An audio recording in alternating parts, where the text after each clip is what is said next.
Quisiera empezar esta lección hablándoles acerca de un intercambio que tuve con una hermana que hizo una publicación en Facebook. A veces puedo conseguir ideas para sermones de Facebook, de lo que publican las personas o de los puntos que yo puedo hacer al enseñar a uno sobre la palabra de Dios. Pero hace unos días, hace unas semanas en realidad, una hermana en Cristo publicó un comentario en Facebook que me impresionó bastante. Me chocó al mismo tiempo, pero también me impresionó porque ella, a veces, algunos en sus publicaciones, ellos dicen la verdad en cuanto a cómo se sienten. Son muy abiertos en ese sentido. Pero, entre otras cosas, lo que dijo esta hermana fue lo siguiente: me siento insegura. Se trata de una hermana en Cristo. Me siento insegura, dijo ella. Soy un trabajo en progreso. En realidad, un desastre. No siempre, no siempre disfruto compartir lo rota que me siento. Estoy demasiado rota. E incluso puedo mostrar a otros demasiado lo rota que me siento. Palabras realmente fuertes, en realidad. Ella estaba hablando de cómo se siente a veces como cristiana, rota, quebrantada por las circunstancias de la vida, por su propia imperfección.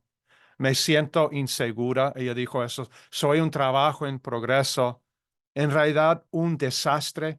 ¿Cuántos de nosotros hablaríamos así acerca de nosotros mismos? No siempre disfruto compartir lo rota que me siento. Ahora, ¿cuál es la diferencia entre esta hermana y el resto de nosotros? La mayoría de nosotros no estamos dispuestos a decirles a los demás que nos sentimos o que hemos sentido de la misma manera. No queremos que los demás sepan que nosotros también pensamos que somos un desastre espiritual. ¿Usted se ha sentido así alguna vez? ¿Ha sentido así que espiritualmente soy un desastre? Soy tan imperfecto que no hago bien las cosas. A veces me falta la fe. A veces somos demasiado orgullosos para dejar que los demás sepan eso de nosotros. O no queremos que los demás tengan una opinión negativa de nosotros. Y por esta razón no nos revelamos de esta manera. No somos tan abiertos en este sentido como la hermana. La hermana estaba revelando lo que estaba en lo más profundo de su corazón. ¿Saben ustedes lo que yo les dije? Lo que le escribí. Y se lo dije como predicador del Evangelio. Le dije a la hermana, no estás sola, no estás sola. El quebranto nos afecta a todos. A veces incluso los más fieles se sienten inseguros y destrozados, abrumados por las circunstancias o por su propia imperfección. Creo que la persona que nos dice que nunca se ha sentido así, no está diciendo la verdad, o está viviendo en un mundo de fantasía. O a lo mejor piensa que ha llegado a cierto nivel de espiritualidad que los demás no tienen. Eh, pero no es así. ¿Por qué muchas veces, eh, por qué muchas veces las personas no hablan de esta manera o no revelan esto acerca de ellos mismos, su inseguridad o a veces que son una obra en progreso, simplemente son mejores para esconderlo? Porque todos nosotros, todos los seres humanos, hemos fallado en algo. Aún los que por fuera parecen ser perfectos, ellos también han fallado. ¿No es lo que dice Romanos capítulo 3, 23? Todos nosotros, por mucho que parezca que tenemos todo bajo control, aún sentimos la necesidad de ser reparados y restaurados. Y si somos humildes y si tenemos un profundo sentido de lo que yo llamo autoconciencia. La autoconciencia es la habilidad que uno tiene de examinarse a sí mismo, de saber cómo es en realidad. ¿Se acuerdan de la pregunta del filósofo? Conócete a ti mismo. Pregunta no, simplemente una declaración. Conócete a ti mismo. ¿Por qué dijo eso? Porque muchas personas no se conocen a sí mismas. Pero si nosotros somos humildes y si tenemos un profundo sentido de autoconciencia, esto se hace aún más evidente a medida que nos envejecemos. ¿Saben ustedes una cosa? Que el padre del hermano Gardner, hablando de Gardner, el padre del hermano Gardner tiene 94 años. 94. Hace como 10 años más o menos, él nos estaba predicando. Entre 10 y 15, no sé cuántos años han pasado. El tiempo está pasando rápidamente, pero él nos estaba hablando en inglés y el hermano Gardner interpretaba al español. ¿Y saben ustedes lo que nos dijo el padre de Gardner cuando tenía más de 80 años? 84 por ahí. Nos dijo algo como, a medida que me vaya envejeciendo, tanto más me doy cuenta de la gran necesidad que tengo de la gracia y la misericordia de Dios. Y uno le mira al padre de Gardner y piensa que este es un hermano tan fiel, un hermano tan fuerte, tan puro, tan consagrado a Dios. ¿Y por qué habla así? Es una cosa que he notado en mi propia vida. Hoy en día, con 60 años, me doy más cuenta de mis propias imperfecciones que cuando tenía 30, por ejemplo. Ahora entiendo mejor que necesito desesperadamente la gracia y la misericordia de Dios. Si no tengo esas cosas, les digo con toda seguridad, no tengo posibilidad de salvarme, si no es por la gracia y la misericordia de Dios. No digo eso para justificar el pecado. Deberíamos hacer un gran esfuerzo por evitar el pecado en nuestra vida, siempre. No digo para justificar el pecado. Debemos redoblar nuestros esfuerzos por ser hombres y mujeres santos, consagrados, por servir a Dios, por obedecer a Dios en todas las cosas. Pero vamos a fallar, por muy fuertes que seamos. Y saben una cosa, y quiero que piensen bien en este punto. No tenemos nada que temer a reconocer nuestra verdadera condición de quebrantamiento. Se lo voy a repetir. No tenemos nada que temer a reconocer nuestra verdadera condición de quebrantamiento. Lo que sí da mucho miedo es que si nunca nos sentimos así, si nunca nos sentimos así como el hombre en la imagen que ustedes están viendo ahora, algo anda mal. Algo anda mal, porque el quebranto es una parte necesaria de la vida del cristiano. El quebrantamiento es algo necesario. Pero el problema es que muchos se han vuelto indiferentes o insensibles a lo desesperada que es su situación sin la gracia, la misericordia, el perdón, la paciencia y el amor de Dios. Uh, Otros tratan de ignorar esta realidad, o fingir que no son un trabajo en progreso o que no son un desastre en el sentido espiritual. Ellos han llegado a un nivel máximo de espiritualidad, un nivel máximo de madurez. Saben perfectamente lo que significa Jesús cuando dice, amarás al Señor con todo tu corazón, con toda tu alma, con toda tu mente y con toda tu fuerza. Ellos lo saben perfectamente y lo llevan a cabo las 24 horas del día, 7 días a la semana. Hermanos, estoy hablando con sarcasmo, porque ¿quién puede decir eso? Yo no lo puedo decir. He llegado a entender perfectamente lo que es amar a mi Dios con todo mi corazón, con toda mi alma, con toda mi mente y con toda mi fuerza, las 24 horas del día. Yo todavía necesito la gracia y la misericordia de Dios porque fallo en eso. Es que muchas veces cuando pensamos en ser cristiano, pensamos en las cosas que no hacemos. No, el cristiano no miente, el cristiano no roba, el cristiano no fornica, el cristiano, bueno, podríamos añadir, no fuma, no bebe, podríamos añadir a esta lista otras cosas. pero el cristiano también se caracteriza por lo que hace. En realidad, deberíamos ser, eh, ¿cómo puedo decirlo? Descritos mejor por lo que hacemos en vez de lo que no hacemos. Entonces, lo que quiero decir con esto como introducción a esta lección es que estamos mucho mejor cuando reconocemos nuestra condición de quebrantamiento y confiamos en Dios y en su palabra para que nos sane. Solo Él nos puede restaurar y hacer de nosotros lo que Él quiere que seamos. Como pueden ver, vamos a estar hablando de este tema del quebranto.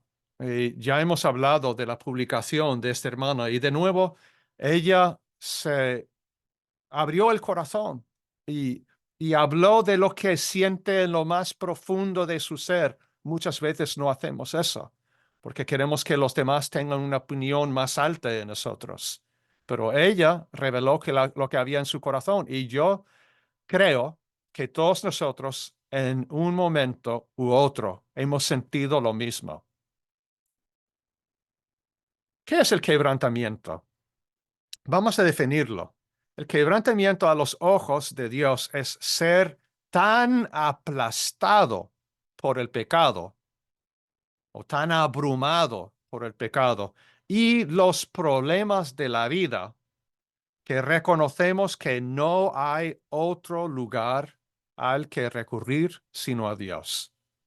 Vamos a leer esto de nuevo. El quebrantamiento a los ojos de Dios es ser tan aplastado por el pecado y los problemas de la vida que reconocemos que no hay otro lugar al que recurrir sino a Dios. Es una buena definición, ¿verdad? Creo que describe bien lo que estamos diciendo aquí, lo que estamos estudiando. Y vamos a ver algunos pasajes que hablan de esto, del quebrantamiento, el quebranto.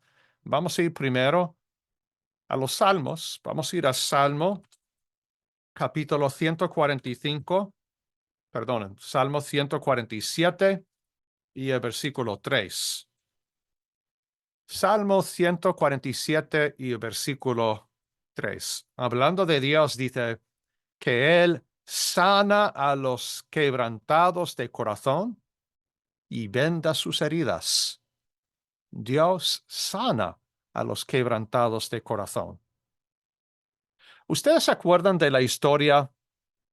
Una historia bien triste en realidad. La historia de David y ese pecado tan feo que había cometido con Betsabé. Y aún antes de pecar después de pecar con Betsabé, cometió otro pecado. eh, el pecado de matar a un ser humano, a Urías, a su esposo. Ustedes se acuerdan de la historia, ¿verdad? David se describe en la Biblia como varón conforme al corazón de Dios. Y sabemos que él recibió el reinado porque Dios había rechazado a Saúl. Saúl, el primer rey de Israel durante este tiempo del Reino Unido, Saúl era un hombre fiel, un hombre consagrado a Dios y sobre todo un hombre humilde. Al principio de su reinado era humilde, pero al leer las escrituras tenemos la impresión de que poco a poco Saúl se iba volviendo cada vez más orgulloso, de tal manera que llegó a desobedecer a Dios en dos ocasiones diferentes y después de haber pecado por segunda vez, Samuel se le acerca y le dice, Dios te ha quitado el reinado. ¿Saben lo que Saúl debería haber hecho cuando escuchó esas palabras? Cuando se dio cuenta de que el reino iba a ser de David. Saúl, ¿saben lo que tenía que hacer? Tenía que humillarse delante de Dios, humillarse delante de Samuel, y en vez de perseguir a David durante años, lo que él tenía que hacer fue humillarse y decirle a David, David, por mi pecado, porque yo pequé en dos ocasiones, por mi rebeldía he perdido el reinado. Ahora soy tu siervo. Yo quiero ser siervo, quiero servir a Jehová, quiero servir a Dios y seré tu siervo. Pero él no hizo eso. Él no escuchó las palabras de Samuel que Dios había dado el reino a David. Él pasó prácticamente, bueno, durante varios años persiguiendo a David. Creo que eran aproximadamente 7 años que David pasó huyendo de Saúl. Saúl le quería matar. No se dio cuenta de eso a causa de su orgullo, pero pasando el tiempo se muere Saúl. Por desgracia, se muere Saúl. David llega a ser rey. Y ahora, después de ser rey durante bastante tiempo, se relajó. David era un rey amado, el rey amado del pueblo de Dios. De hecho, su nombre significa amado. Pero pasando el tiempo, en tiempos de paz, tiempos confortables, se relajó. Y un día, mientras se paseaba por el terrado del Palacio Real, vio a una mujer que se estaba bañando. Y como él era rey, nadie podía detenerle. Él tenía mucho poder. A lo mejor el poder se le subió a la cabeza. Le dijo a su siervo, tráeme a esa mujer. Y se acostó con ella, sabiendo que era la mujer de uno de sus mejores soldados, Urías, un soldado bien fiel, pero se acostó con ella, cometió el adulterio. Después de eso se quedó embarazada. Y David, él tenía que cuidar su reputación porque él era el rey amado del pueblo de Dios y tenía una buena reputación. Los demás habían escuchado de él que es varón conforme al corazón de Dios, por eso es tan bueno, porque busca a Dios de todo corazón. Y ahora tiene que proteger su reputación. Yo no quiero que los demás sepan eso de mí.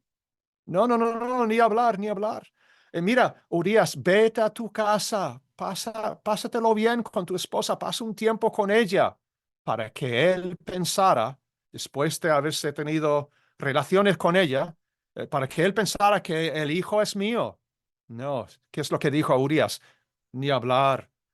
Los demás soldados están aquí protegiendo a mi rey.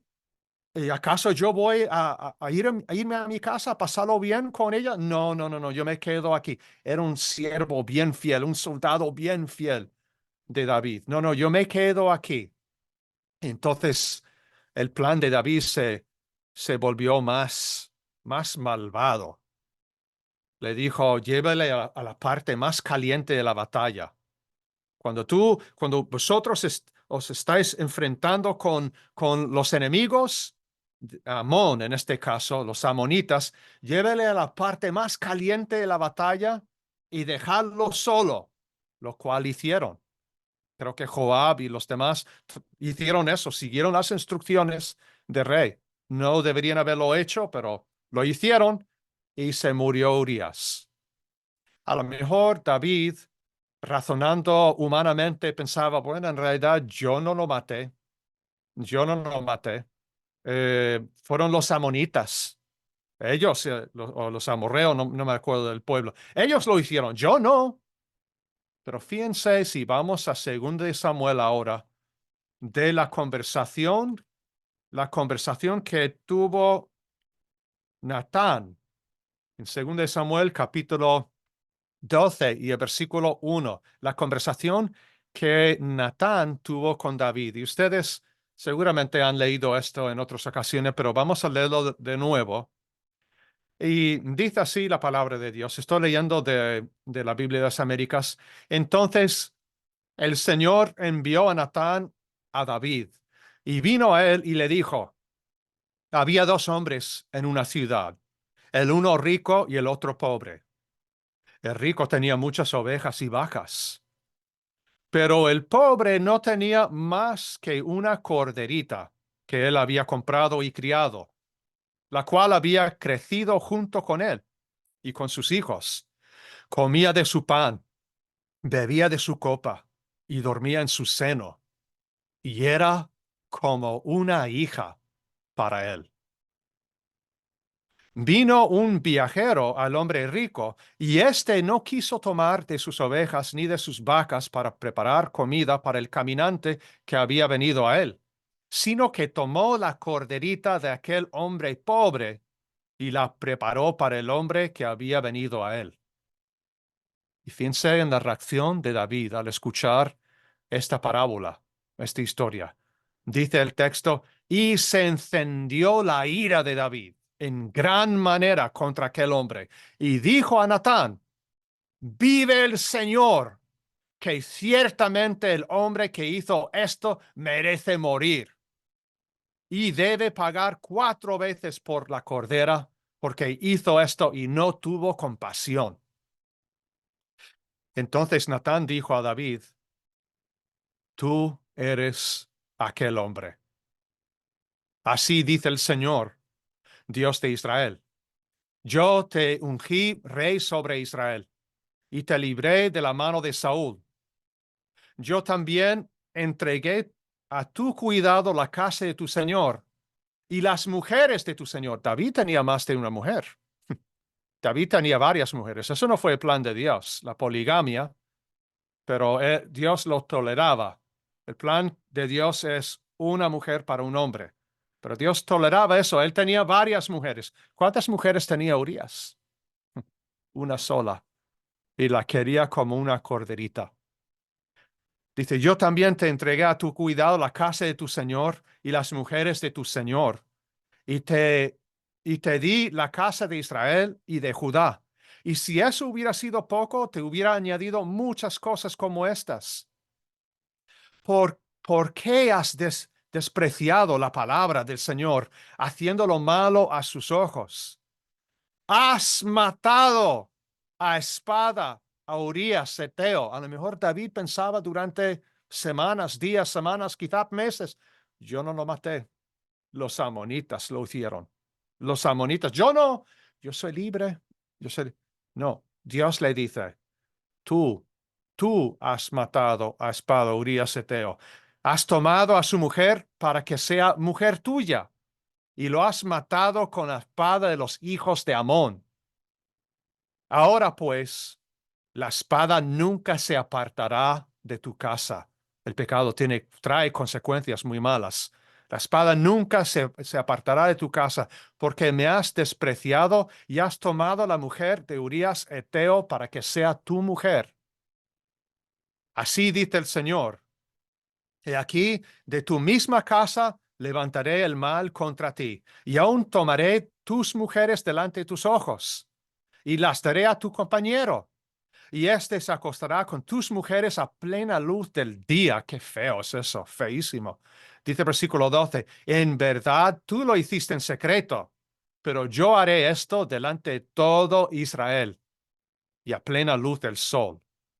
Ahora, fíjense en la reacción impresionante de David. Entonces David dijo a Natán, he pecado contra el Señor.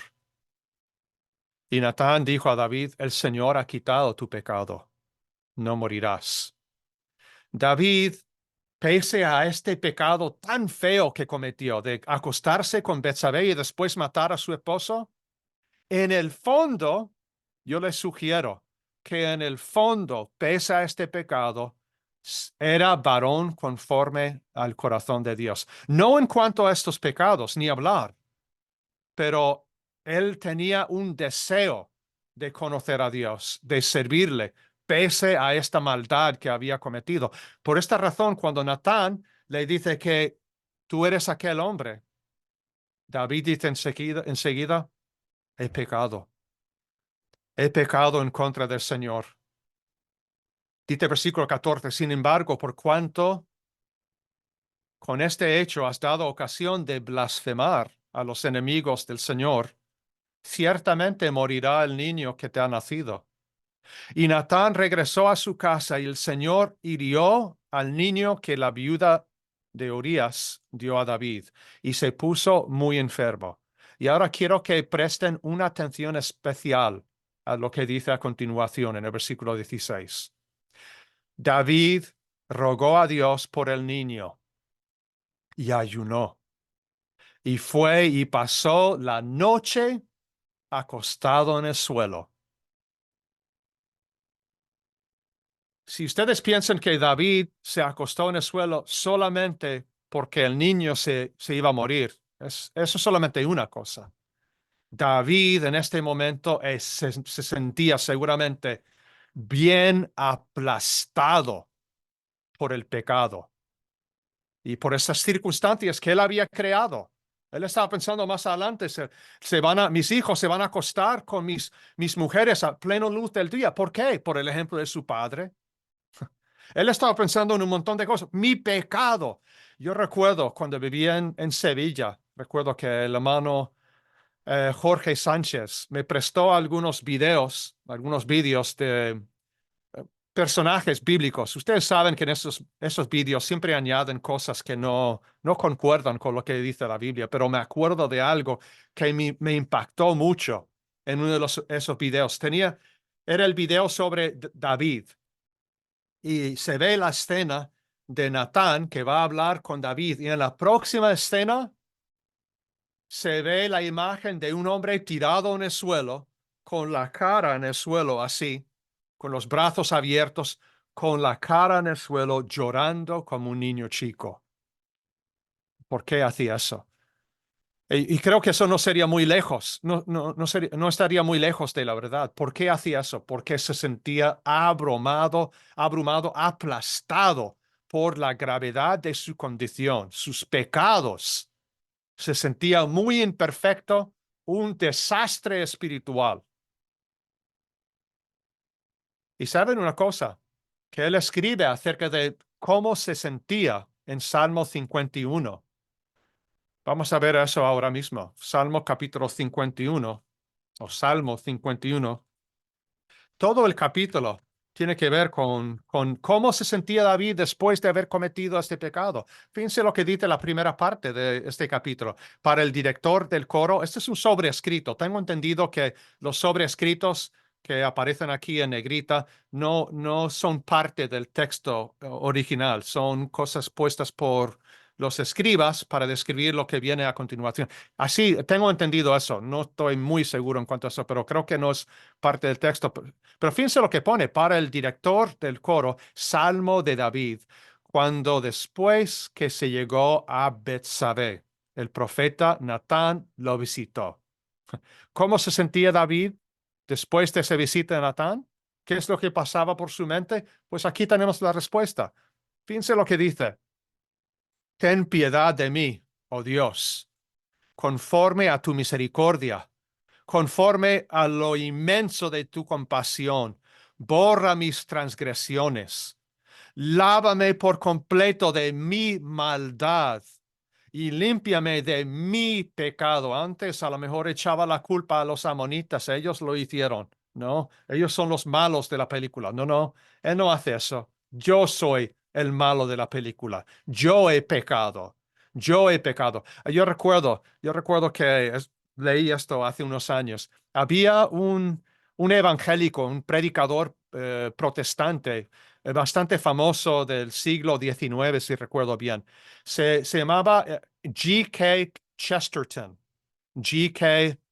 Chesterton. Su apellido era Chesterton y G.K., los iniciales. G.K. Chesterton. Um, y alguien había escrito en un periódico, creo que estaban pidiendo a los lectores que contestaran esta pregunta. ¿Qué es lo que anda mal con el mundo? O algo así. ¿Qué es lo que anda mal con el mundo? ¿O qué es lo que está mal con el mundo? Y saben ustedes que este hombre, G.K. Chesterton, contestó con dos palabras. Las palabras en inglés, bueno, más de dos palabras, porque puso sinceramente o atentamente y su nombre. Pero las dos palabras fueron I am. Yo soy. Pues soy yo. ¿Qué es lo que anda mal con el mundo? Soy yo. O sea, él no quería echar la culpa a otros. Yo tengo que empezar a cambiarme a mí mismo antes de pensar en los demás. David dice, lávame por completo de mi maldad, límpiame de mi pecado, porque yo reconozco mis transgresiones y mi pecado está siempre delante de mí. Yo pienso mucho en esta frase aquí, mi pecado. Yo pienso en cuanto a mí mismo, mi imperfección, mi imperfección está siempre delante de mí. Eso es lo que entiendo acerca de mí mismo más que nunca con los 60 años que tengo. No digo eso de nuevo para justificar el pecado, pero siento mi imperfección. Es em, más visible o más, ¿cómo puedo decirlo? Lo reconozco más hoy en día. Pero dice el versículo 4, contra ti, solo he pecado, no he hecho la culpa de los demás, y he hecho lo malo, no he hecho la culpa de los demás delante de tus ojos, de manera que eres justo cuando hablas y sin reproche cuando juzgas. Y fíjense lo que pone aquí. Y aquí yo nací en iniquidad y en pecado me concibió mi madre. Algunos usan este versículo para enseñar el pecado original. Dicen que al nacer nosotros heredamos el pecado cometido por Adán y Eva. Mentira. Eso no es lo que enseña este versículo. Este versículo es una hipérbole, es una exageración desmedida para probar un punto. David estaba diciendo aquí que yo me siento tan pecador ahora por lo que he hecho con Betsabé, matando a Urías, me siento tan pecador, tan hipócrita, que así he nacido.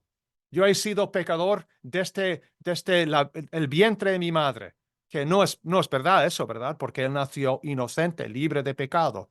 Pero así se sentía David. ¿Cuántas veces nosotros nos hemos sentido así? Tan pecadores como él. ¿O acaso somos mucho mejores que él? Y después él dice, vamos a saltar a un versículo, dice, purifícame con hisopo y seré limpio, lávame y seré más blanco que la nieve. Hazme oír gozo y alegría, que se regocijen los huesos que has quebrantado, el quebrantamiento. No vamos a seguir leyendo este texto, pero ustedes lo pueden leer más adelante si quieren. Pero el ser quebrantado aquí fue algo bueno para David, porque eso le impulsó a ser un hombre más consagrado, más fiel a Dios. Pero primero, antes de oír gozo y alegría, antes de sentirse bien, tuvo que ser quebrantado. Es un proceso, es algo necesario. Fíjense lo que dice, vamos a ver unos versículos más. Salmo 34 y el versículo 18. Fíjense lo que pone aquí. Cercano está el Señor a los quebrantados de corazón y salva a los abatidos de espíritu.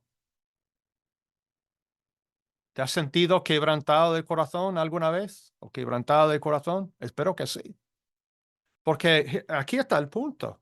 Cuando nosotros estamos quebrantados de corazón, cuando nos sentimos abatidos, Dios está cerca. Si nos humillamos y si reconocemos la gravedad de nuestra condición.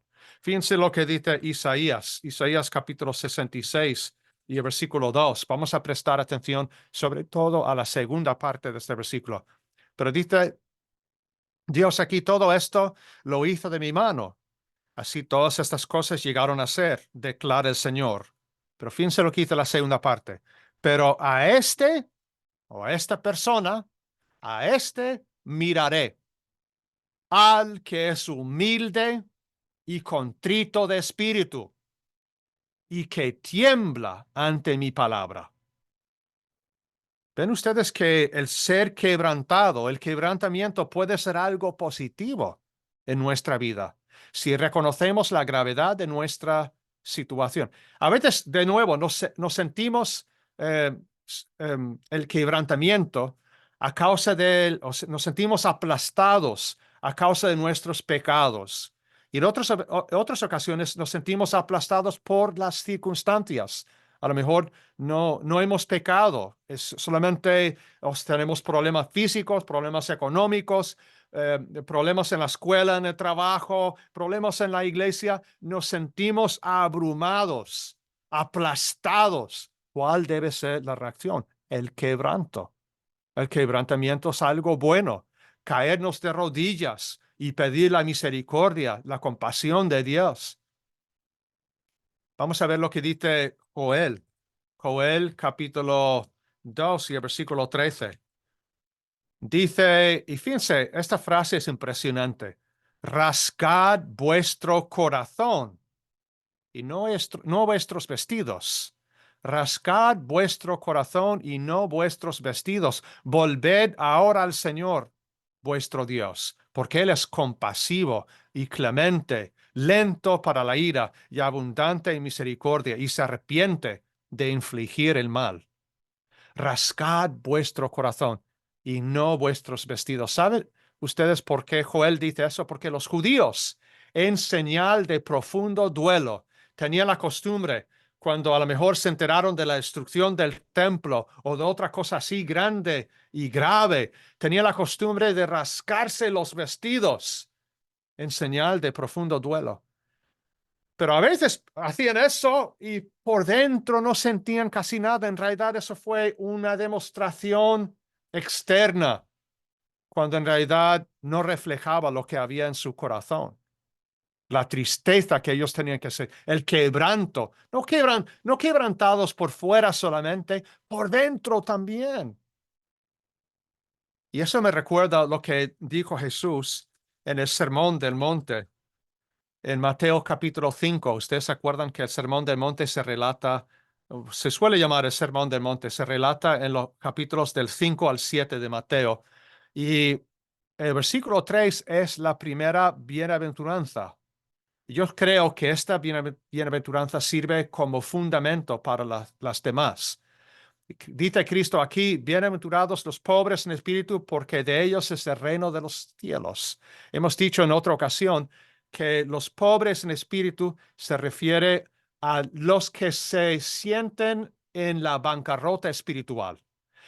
Ellos piensan que espiritualmente sin Dios yo no tengo ni un solo céntimo. Soy como aquella viuda que echó todo lo que tenía en la ofrenda de las limosnas. No tengo nada. Sin Dios no puedo hacer nada ni soy nada. Esa es la persona que es pobre en espíritu. O sea, una persona quebrantada que reconoce la gravedad de su situación. Y eso sirve de fundamento para las demás bienaventuranzas. Y si una persona reconoce la gravedad de su situación, ¿qué es lo que sigue? Fíjense lo que dice el versículo 4. Bienaventurados los que lloran, porque ellos serán consolados. ¿Qué es lo que hizo David cuando Natán le habló? Le dijo, tú eres el hombre. Dice que se acostó sobre el suelo, llorando probablemente como un niño chico toda la noche, quizá durante varios días, llorando no solamente por el hecho de que el niño se iba a morir, sino también por la gravedad de sus pecados y se sentía abrumado por las circunstancias que venían, por lo que le dijo Natán, que tus hijos se van a acostar con tus mujeres en pleno luz del día. Ahora vas a sufrir las consecuencias de ese pecado, que a veces nosotros nos sentimos abrumados por nuestros pecados y también por las circunstancias, que a veces son el resultado de nuestros pecados. Pero tenemos que tener la actitud correcta, la humildad, humillarnos, no fingir como si todo estuviera, no, todo está bien, yo sé lo que es ser cristiano hoy en día, yo he llegado a un nivel máximo de espiritualidad, no necesito crecer más, yo tengo mucho conocimiento, yo llevo mucho tiempo en la iglesia, ya sé lo que es servir a Dios fielmente. No, por favor. Hace unos años, Miguel y Juan seguramente se acordarán de esto.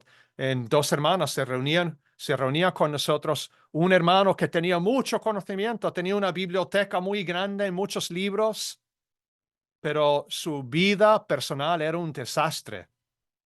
Y hasta incluso un domingo nos enteramos que él había dejado la reunión de la iglesia un domingo para ver un partido de fútbol. ¿Se imaginan?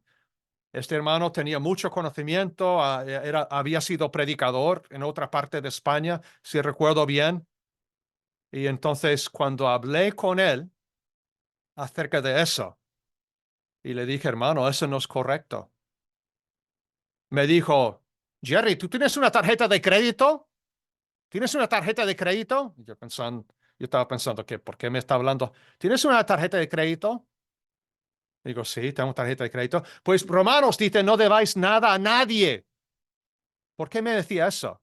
Porque no quería reconocer su propia culpabilidad, su propio pecado. No era como David, yo he pecado, yo he pecado. Él quería defenderse atacándome a mí. No, David no hizo eso. Nosotros tampoco deberíamos hacerlo. Tenemos que humillarnos cuando somos corregidos por la palabra o por un hermano, humillarnos y quebrantarnos si es necesario. Dios nos rompe para volver a convertirnos en lo que Él quiere que seamos.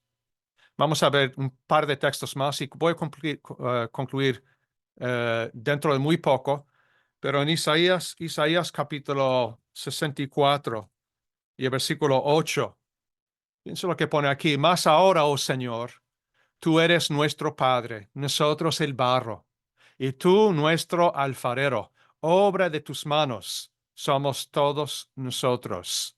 Y sabemos la historia, seguramente ustedes ya lo han leído, que Jeremías, profeta de Dios en Israel, después del cautiverio babilónico, bueno, Nabucodonosor llegó ahí en el año 586 antes de Cristo, después de dos deportaciones que habían ocurrido antes, llegó en el año 586, destruyó la ciudad, el templo, las casas principales, derrumbó el muro, dejó a los más pobres y entre ellos estaba Jeremías. Era un tiempo bien difícil, un tiempo bien difícil. Muchos llevados como cautivos a Babilonia, ahí estaba Ezequiel, el pueblo aplastado a causa de sus propios pecados. El pueblo de Dios hecho un desastre, un desastre. ¿Y saben ustedes lo que Dios le dijo a Jeremías? Vete tú a la casa del alfarero.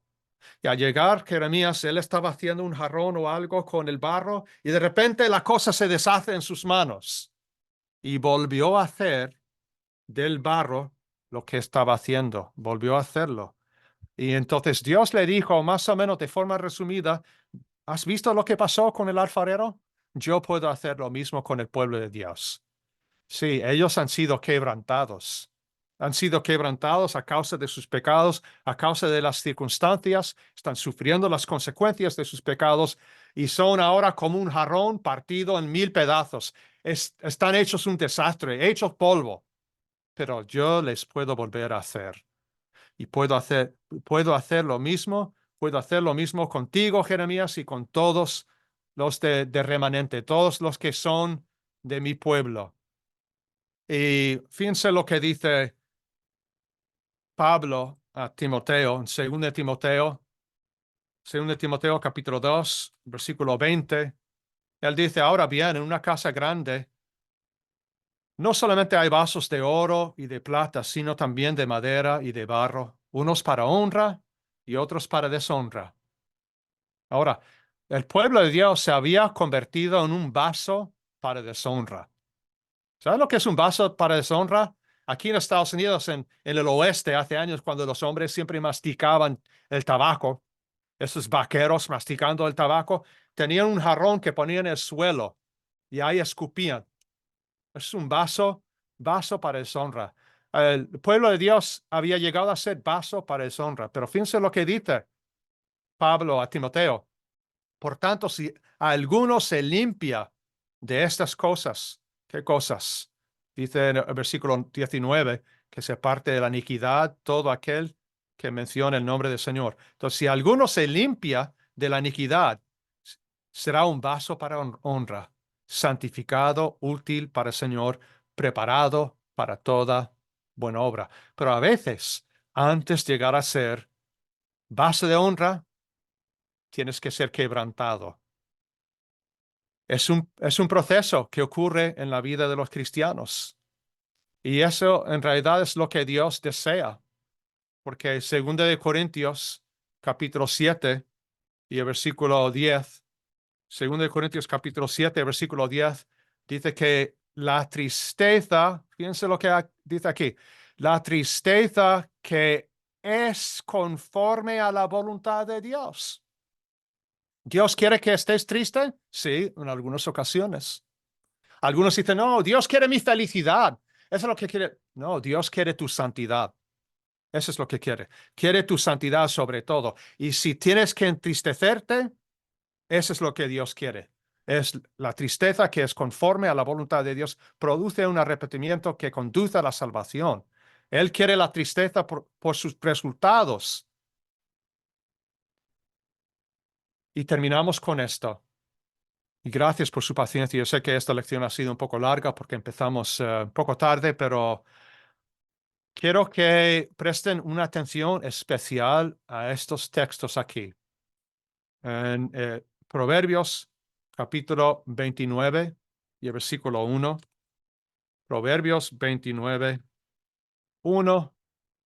Dice el hombre que de mucha reprensión endurece la cerviz, de repente será quebrantado sin remedio.